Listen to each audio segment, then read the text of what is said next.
Welcome to the Cloud Security Podcast by Google. Thanks for joining us for the final episode of our 2024 season. Your hosts here are myself, as ever, Tim Peacock, the Senior PM for Risk Analytics in Google SecOps, and Anton Chuvakin, a reformed analyst, senior staff in Google Cloud's Office of the CISO. You can find and subscribe to this podcast wherever you get your podcasts, as well as at our website, cloud.google.com/podcasts. If you enjoy our content and want it delivered to you piping hot every Monday, please do hit that subscribe button. You can follow the show, argue with us, and the rest of our Cloud Security Podcast listeners on our community page.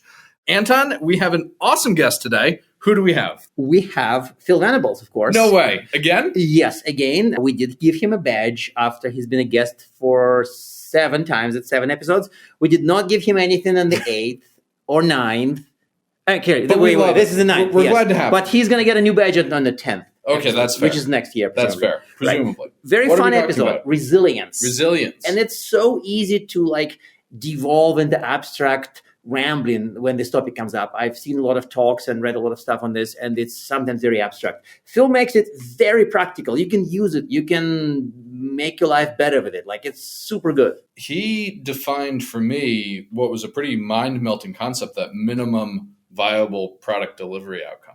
That to me was very interesting. I hadn't thought about a world where a company is really trying to work backwards into that decision tree. Yep. But that's so cool. And you may think that it's sort of natural for a company building some digital platform, but if a company sells ice cream or does something very practical, very analog, very not even 1970s, very 1870s, then there is still likely minimal viable product delivery of that sort. So this is and there will always be what do we call it? A cyber physical nexus? Cyber physical modularity, but that we have that's kind of the opposite. I mean, everything comes together now. There's a convergence. Yes.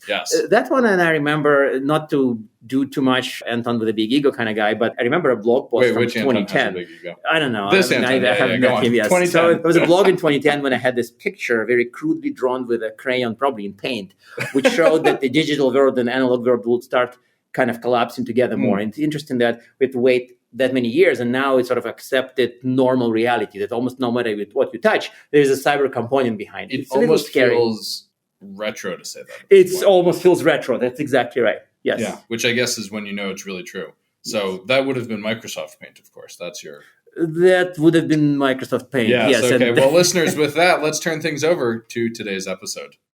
Phil, super excited to have you on the show again. Thank you for being our most frequent flyer. Listeners, today's episode is pretty funny because we're talking about resilience, and we suffered total resilience failure caused by Anton's choice of operating system.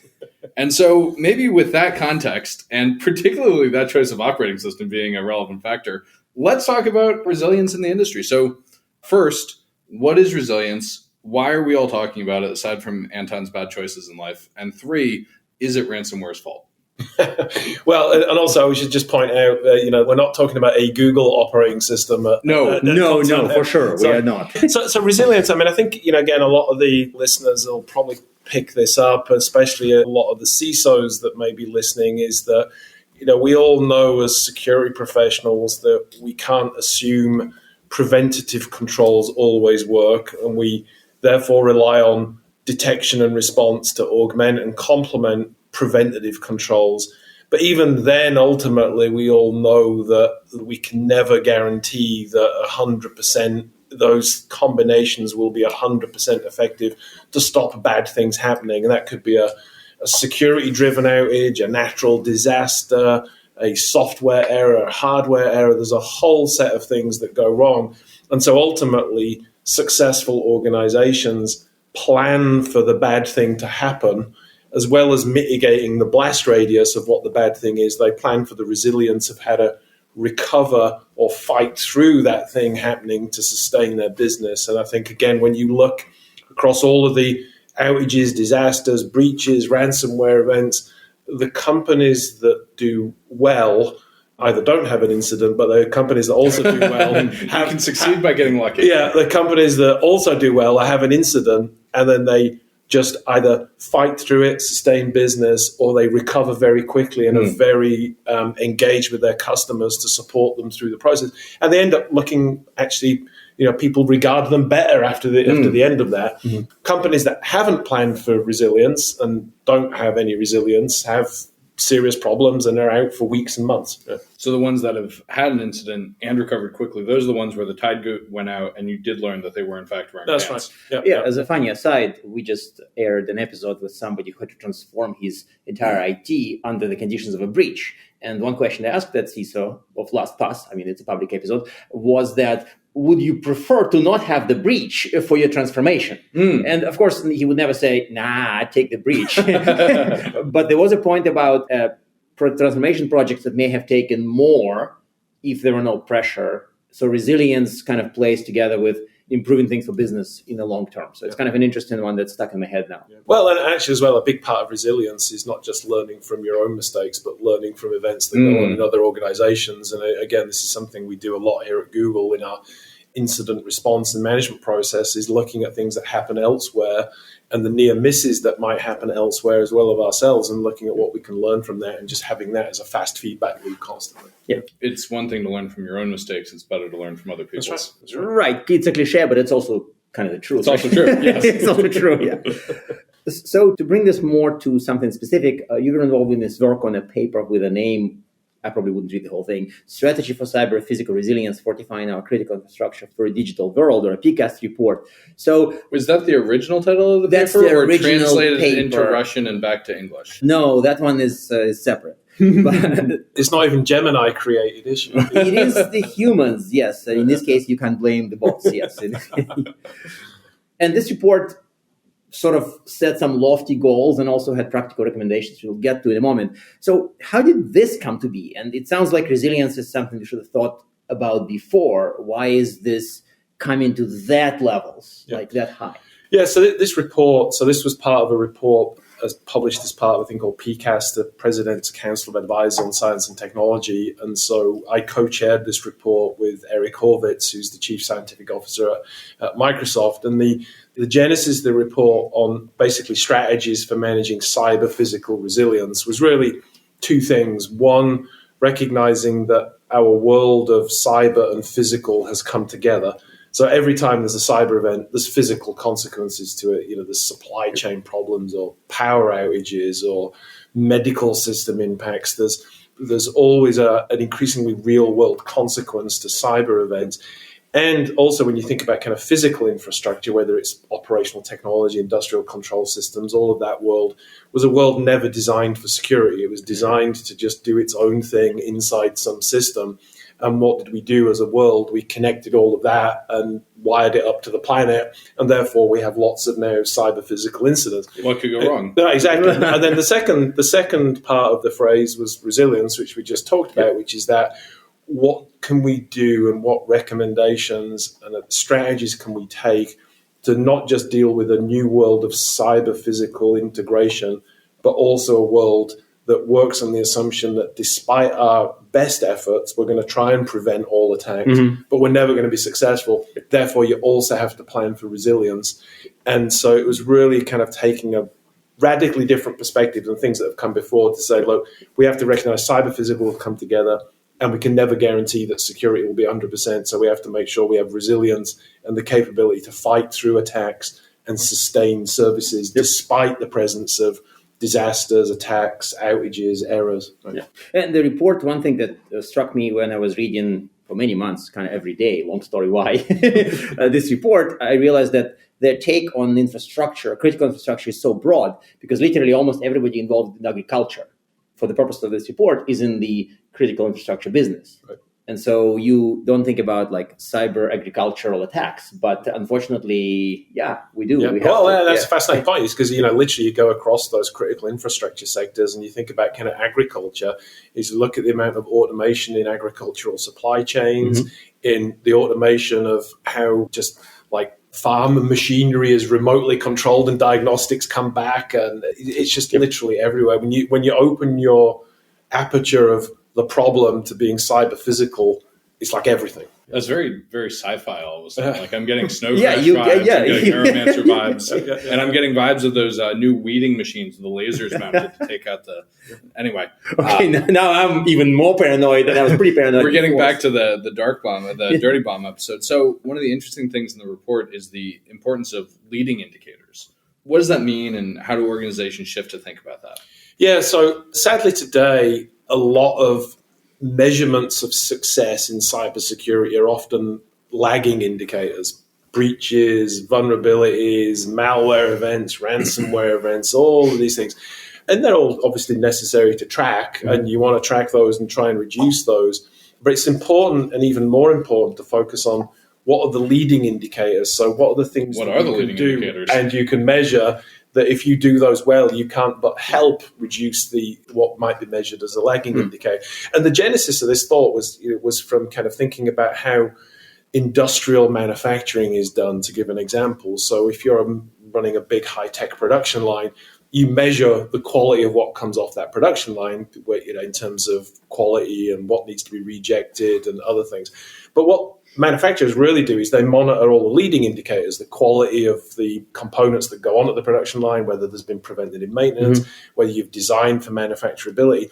And if they get all of that right, they can't help but have great product that comes off the production line. And so the genesis of this idea was the same thing. And so when you think about what leading indicators are in cyber, they're often actually not that much to do purely with cybersecurity. So it could be, for example, what percentage of your software can you reproducibly build and deploy? And we all know that if you get that right, you can patch, update, improve software security because you're never fearful about pushing or rolling back changes. You can just drive that. But the great thing about a lot of these leading indicators is you don't just get the benefit of the security benefit, you get other benefits. If you have all your software capable of being reproducibly and reliably built and deployed, you have lots of business agility, commercial benefits, efficiency, developer productivity. Other examples of leading indicators could be what percentage of your environment can you rebuild and cold restart. And to be able to do that, you've got to have a good inventory, you've got to have infrastructure reproducibility, you've got to have software reproducibility, you've got to have all these things. And the great thing about that is if you can do all of that, again, you've probably done an inventory and realized you've got too much stuff that's not being utilized and you've saved some money. You've got infrastructure reproducibility, you've got the same agility as you would have with software reproducibility. But the side effect of all of that in terms of the lagging indicator is if you have a ransomware event, you're not fearful of that because you know you can cold restart your company and you're good. And therefore, you don't have problems with your lagging indicators because you've paid attention to the leading indicators. And all the leading indicators have massive adjacent business benefits. By the way, which brought me for a brief moment kind of to the depressing side of this, namely that for a while we had the lagging indicators, the ones you mentioned, but we also had the inputs, namely like controls deployed, firewalls configured. So I had a choice of lagging indicators or measuring inputs. But it felt like there was never a choice of measure leading. So it sounds like this report does break new ground in terms of steering you away from inputs and also away from lagging, but to leading. Yeah, no, exactly. And it drives towards the correct organizational and technology design that should be in place that designs for defensibility. So again, in that manufacturing analogy, you talk about design for manufacturability. In technology, we should be designing for defensibility. Yeah. So one of the specific indicators that that was covered in the report mentions this mysterious thing called cyber-physical modularity. And I remember spending some time scratching my head thinking, what? They mean what? And it sounds mysterious to probably to many listeners as well. So can you explain it? Sorry, I'm not showing up, but explain it, Phil. It's basically, fancy government report language for segmentation. But it's a little bit more than that. I mean, it's effectively being able to say, so for example, you could say, I'm going to segment my entire environment, and you're segmenting networks, business applications, business units, and then you have different types of firewalls, network or application level between them. And then you proceed to punch a bunch of holes in those firewalls. So you've got segments, but you've actually got no modularity because there's still dependencies across that. So what this cyber-physical modularity gets at is between your physical systems, your cyber systems, between different cyber and physical systems, are they capable of operating on their own in modular ways, at least for a period of time? So a good example, again, let's imagine that you're running a power plant and you've got a bunch of industrial control systems that regulate how that works. And those industrial control systems are connected to some cyber systems, and the whole thing, may have some vulnerabilities and some resiliency risk potential. What you want to be able to do is your modularity should be, you can cut the cyber from the physical, manage the physical locally with some like dials or switches or like LCD panels or whatever. Screwdriver, of course. And at least keep it running for hours, days, while you recover the cyber part of it or deal with an issue in the cyber part of it. Sadly, today, there's not enough cyber physical modularity because there's plenty of examples that we found in doing this report and looking across industries where if you did have a cyber failing, the physical systems just grind to a halt, even though they shouldn't have to. One of the other things that we found, and another bit in the report, we call it internet denial testing, which is related to cyber physical modularity, which is, can you run at least for a period of time without being connected to the internet? And you would think, like, most kids these days can do that. Well, exactly. And you would think, like, well, of course we should be able to do that. You mean, don't we? And, we found a couple of cases in some kind of hospital systems where there were some medical devices that if you took the internet away, they would start operating differently or they would stop simply because there was some dependency built into, if you like, kind of heartbeat back to license check. License, no medicine for diagnostic, diagnostic streaming. And again, there's no reason for that. It might be that things should be connected at least, once every 7 days, but not continuously. And that injects a bit of resiliency. And you imagine that across every type of critical infrastructure, the ability to operate in a modular way, at least in some degraded state, to keep a minimum viable service running, that just effectively decouples all of your recovery that gives you more resilience. So this makes me imagine that every hospital should yank the internet cord out once in a while and see in fact, we know a lot of organizations now across many sectors are now doing, for certain critical areas, are now doing kind of internet denial testing, saying, look, what does our world look like for running without the internet for a certain area? And sometimes it's fine. Sometimes they're all surprised. That things break and go, why has that got an internet dependency? What other kinds of testing should they do? The report talks about stress testing. Are there other kinds of stress tests we should talk about? So I think the stress testing is, you go into this example of, and this, some of your listeners may kind of know the language of operational resilience, where we talk about coming up with more severe but plausible scenarios to test. So in everybody's disaster recovery and business continuity playbooks, everybody has kind of lists of things that they want to test. And then there are a bunch of things that you think, well, we probably can't recover from that, so we're not going to test that. Okay. And the whole point of stress testing is to introduce some more aggressive resiliency tests using scenarios that you kind of know you're not necessarily going to be able to fully survive. In the example we just talked about, internet or broader communications deniability, the logic of going down this path is then to say, look, when we're doing this test, not to show we can pass it, but to find where the break points are and to see if there's anything else we can do or any unexpected stresses.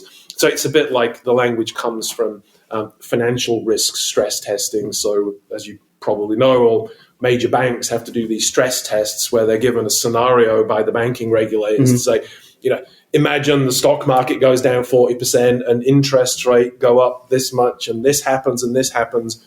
What does that look like to your ability to support customers, be liquid and not go bankrupt? The same can apply in cyber. We could say those are scenarios that probably would not happen and not happen in combination, but you find a lot of use because you find on that path to the stress where the potential fractures are that you want to fix that will help you in your everyday resilience. And so the notion of having stressed scenarios and stress tests, I think a lot of organizations are finding quite useful to really push the boundaries of their resiliency, not because they have to be resilient to those extreme stresses, but because they get benefit along the way of finding where the stress points are. So that to me probably worth the price of a ticket on its own, because when they hear a scenario, they think, this scenario won't happen, why test? Right. But it's what you learn on the path, not that specific thing. To me, that probably pays for the ticket itself. It's like the patent quote, plans are useless, but planning is, yes. Exactly. The incident, they are planning. So I want to switch to something. So we wrote our own paper kind of that tries to make some of this more practical. So I'm not trying to ask you to summarize the paper in 10 seconds, but if you look at the report and think about, like, if somebody is reading this and he's a CISO of an organization, likely from one of those sectors, so what are the takeaways from the report that people can actually use to improve security, resilience, combination thereof, sort of like what are the Phil's favorite takeaways? Yeah, I mean, the big takeaway, and this is one of the big recommendations that we had for kind of government to work with infrastructure, critical infrastructure sectors, was to identify for every sector, for every business, for every critical public service, again, healthcare, banking, telecoms, energy, the provision of basic utilities like water and other things, is to identify what the minimum viable delivery objective is. And so to basically say, we all know we would like all of our services to be running at 100% all the time, but if something terrible happens, like a massive disaster, a massive cyber attack, some unimagined kind of broad-scale attack, what do we expect of our critical infrastructure providers to be able to provide almost no matter what? So you might, for example, with water, you might be able to say, you know what, we can go without drinking water for 72 hours because we've all stocked up on cases of water. But after 72 hours, we start to have a problem. So utilities should plan to get back within 72 hours. Another example, I think we covered this in the report, was financial services. Let's say the banking system is under massive attack. The minimum viable delivery objective for the banking system is, let us make payments so we can buy things. Let people cash the equivalent of social security checks so that they have money. Let companies make payroll and roll over reissuance of corporate cash and the bond market so we don't have an economic collapse. You got to do that, but you don't necessarily have to get like financing new mortgages or doing IPOs or mergers and acquisitions. So some kind of minimal viable business kind of like exactly. thinking. Minimum viable delivery objective. So like, what is the core thing that you need? And the problem is with many organizations, resiliency and business continuity plans, they effectively approach it as, what do we do today and what do I have to do to meet a recovery time objective for each of those things? And people should still definitely do that. But what they should also do is say, what is the 5, 10, 15 or 20% of my business that is just absolutely societally critical that I have to make sure it runs essentially no matter what. And then back to the stress test point, you're subject to those stress test the hell out of those things to find where the limits are. And then your board or whoever can then say, are we comfortable from a risk appetite perspective about where the stress limit on the ability to run those that minimum viable set of services is? And again, this is a different way of thinking about it than the more traditional kind of resilience, business continuity type approach to things. It reminded me of the point that you made about like, this system may be too scary to test. It probably would crash. Let's not test it. Right. If this system is part of your core, then changing it becomes kind of a hard must. Yep. You then, because to me, a lot of this, when I was reading the report, I felt some of this is like kind of hard to do. Right. And then I talked to people who do this here at Google, and they said, yeah, you're right. It is hard to do. Well, and, we were also, we spoke to a number of people that work on things like chaos engineering and, this kind of particularly like for security testing as well as resiliency testing. And again, to your point about what we do at Google, which is kind of randomly taking down things to prove that those teams are resilient, and the fact that they know that's happening makes sure that they are resilient. And so there's a lot of that type of work. I like the shout out for Kelly in there. Yeah. So what's your advice for people getting started with this? How should people start working their way through the PCAST report? So I think it's, find and think about minimum viable delivery objectives for what their business or service is. The second is probably just pick 2 or 3 of the leading indicators to go after. I always recommend people go after the software reproducibility one, because that just has so many business benefits as well as security benefits. Similarly, the infrastructure reproducibility one for the same reasons.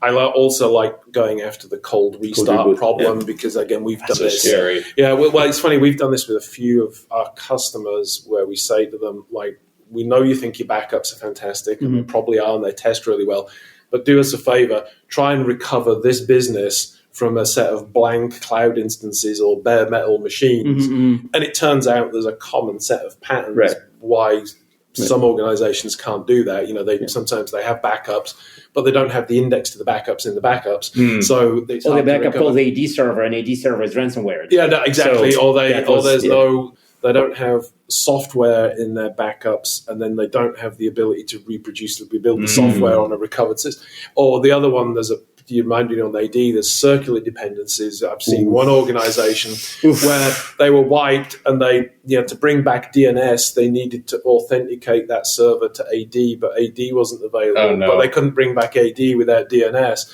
and they had no protocol to kind of separately restart both without the dependency, so that they could then get. So there's a lot of things. Teeth grinding. I'm like, Anton and I I'm are really both shaking wincing here. I think Tim and me are both like. So again, you find these patterns when organizations test backups by, when they do a backup, bringing a file back and going, file is there, that's great, is very different from the backup and recovery that you need in an event where your infrastructure has been wiped. Yeah.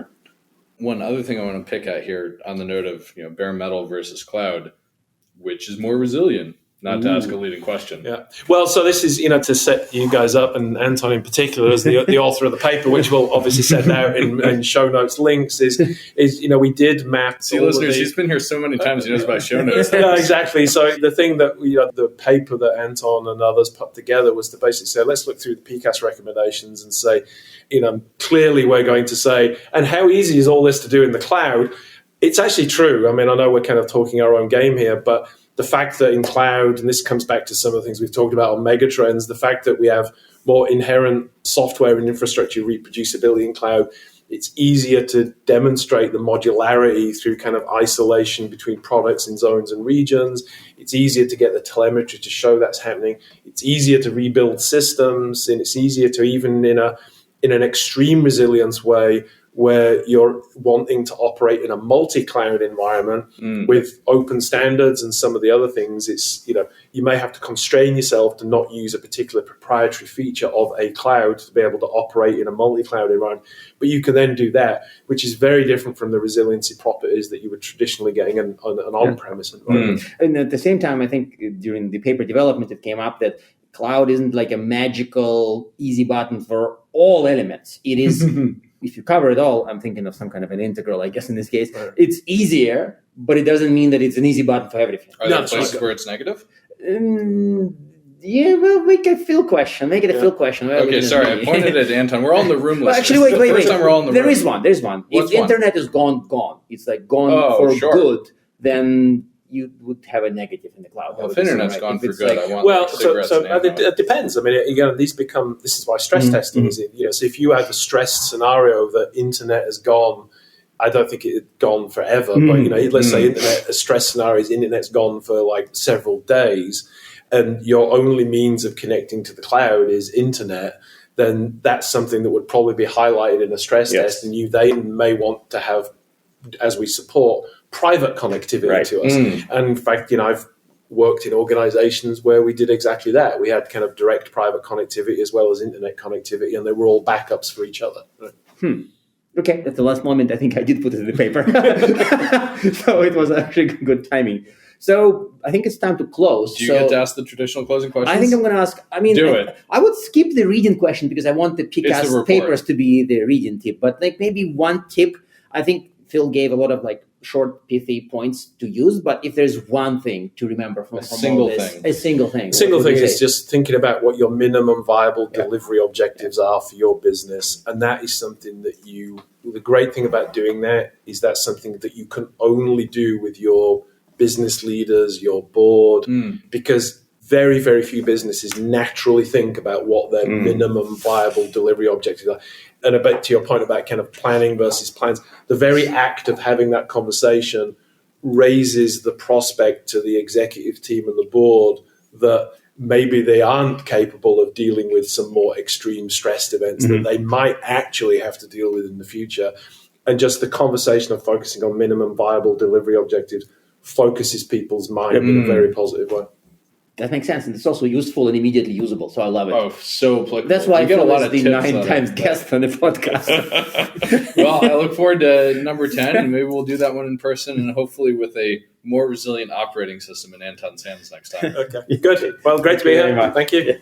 And now we are at time. Thank you very much for listening, and of course for subscribing. You can find this podcast at Google Podcasts, Apple Podcasts, Spotify, or wherever else you get your podcasts. Also, you can find us at our website, cloud.withgoogle.com/cloudsecurity/podcast. Please subscribe so that you don't miss episodes. You can follow us on Twitter, twitter.com/cloudsecpodcast. Your hosts are also on Twitter at Anton_Chuvakin and _Team Pico. Tweet at us, email us, argue with us, and if you like or hate what we hear, we can invite you to the next episode. See you on the next Cloud Security Podcast episode.